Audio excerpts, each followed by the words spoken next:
What are the most important quarterback battles that we should unpack during this fall camp season? Now, I want to put a disclaimer on this. Georgia's not a quarterback battle, dog.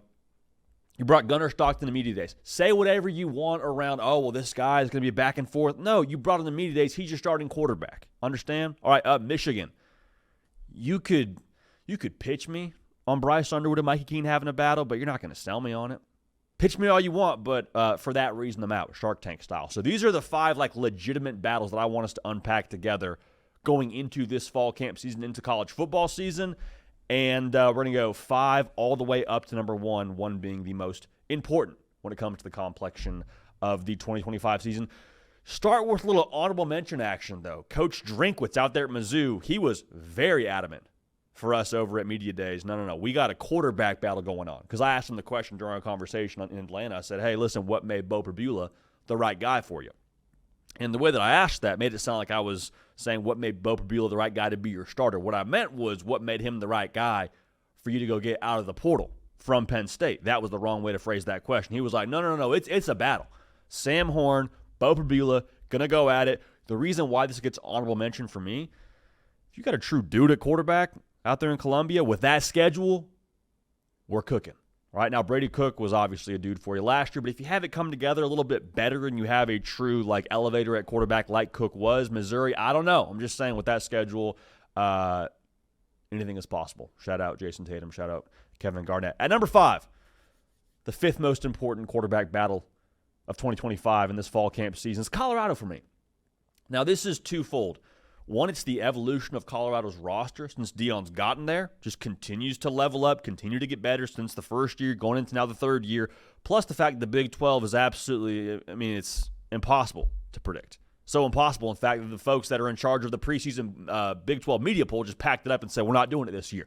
Not getting embarrassed again, having a team that was picked to finish last in the conference go win the whole darn thing in ASU. No, we're done. We're retiring that.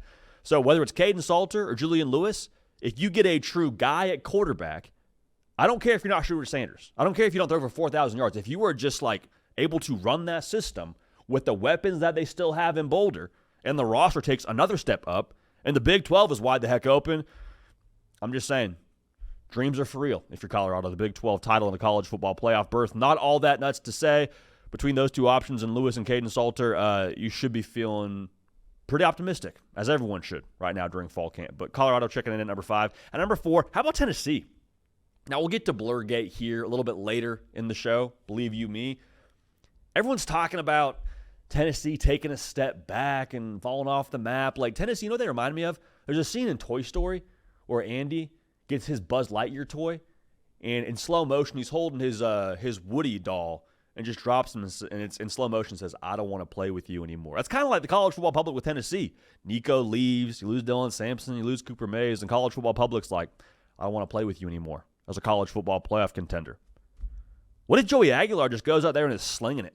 What if he's got a new lease on life and you get the gunslinger that he was from App State? Josh Heupel tinkers with the interception game a little bit and cuts those down. And next thing you know, Tennessee's back to 2022 on offense, and we're like, hey, look out for the Vols. Workable schedule.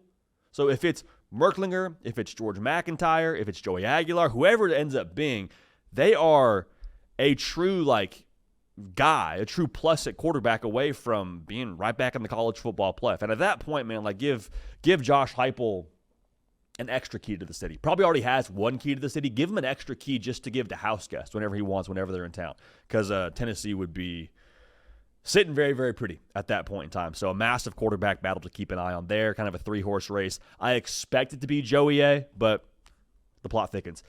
And number 3, how about Notre Dame? For Notre Dame, I think it's all about finding that extra gear. It's going to be between Kenny Minchie and C.J. Carr. Now, we may have been a little bit hasty on crowning C.J. Carr as the next guy out there in South Bend. Reports are from everyone that's close to that battle, no, Kenny Minchie could really push to win this thing.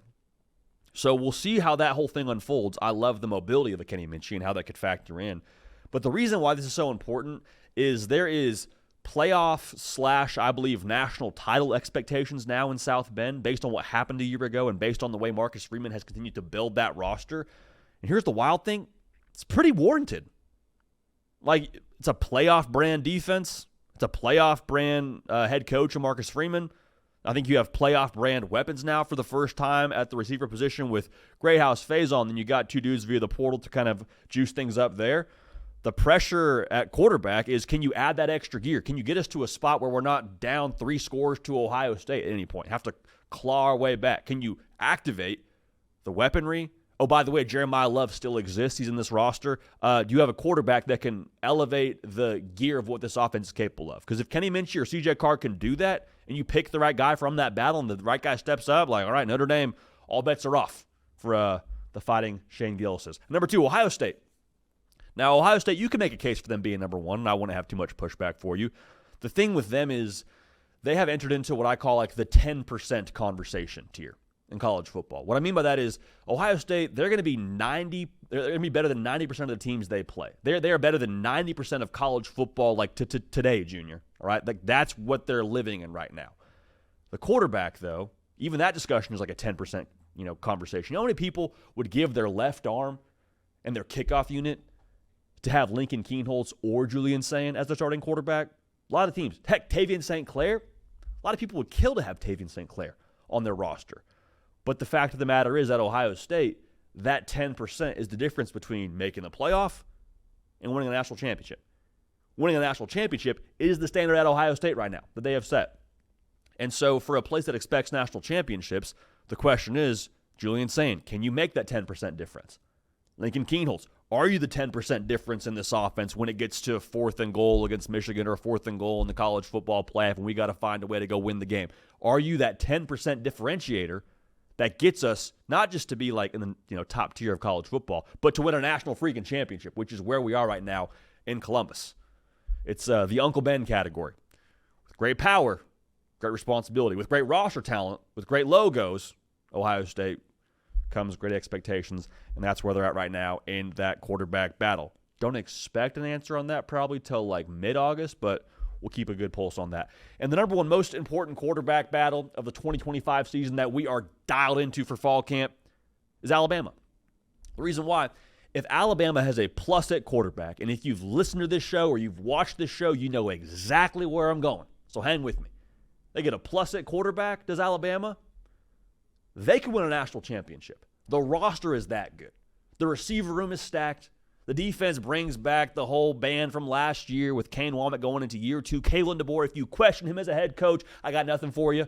Duke can coach ball at the highest level. If you have a true guy at quarterback, you can go win a national championship. That's what you can step into. The flip side of that is if you have an average Joe at quarterback, if you got a J.D. PicKell caliber guy out there at quarterback, then, you go 9-3. Go 8-4. Someone's got to go 8-4, right? Someone's got to go 9-3. But that's not what you signed up for year 2 under Kalen DeBoer. That's not what you signed up for with this roster. You don't have a 9-3 situation. But the reason why I say that is you saw what it was last year without the fit at quarterback, without what you needed, and you were sitting at home watching the ReliaQuest Bowl, probably throwing stuff at your television screen. Like that's the reality right now. You have to have a quarterback to make it all go. This is not a system Alabama. I love Jacob Coker. I love AJ McCarron. I love the Bama Bangs. I used to rock a little bit in middle school, to keep it a buck with y'all. But like this is a quarterback-driven Ferrari. You got to have it to get where you want to go in Tuscaloosa. That's no shade to AJ McCarron, all right, or Jacob Coker. They both got national title rings, which things I don't have. So with that being said, most important quarterback battles to recap it. Honorable mention, MIZ. I digress. Colorado at 5, Tennessee at 4, Notre Dame at 3, Ohio State at 2 in that 10% tier, and at number 1, the Alabama Crimson Tide.